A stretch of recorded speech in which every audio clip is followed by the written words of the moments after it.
ప్రభువైన యేసుక్రీస్తు నామములో అందరికీ వందనాలు, శుభములు. అయితే ఇప్పుడు ఒక అబ్రహాము గురించిన మరొక సంగతి.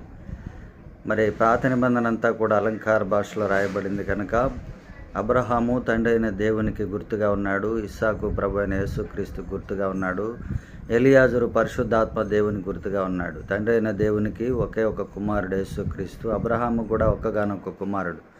అబ్రహాముకు కుమారుడు పుట్టినప్పుడు మరి నవ్వు కలిగింది. అలాగే యేసుక్రీస్తు పుట్టినప్పుడు సర్వలోకానికి సంతోషం కలిగింది. అదే విధంగా బలి అయినటువంటి అప్పగించినప్పుడు ఇస్సాకు ఒకే కుమారుణ్ణి అబ్రహాం బలిచ్చాడు. దేవుడు కూడా తన కుమారుణ్ణి సిలువ బలియాగానికి అప్పగించాడు.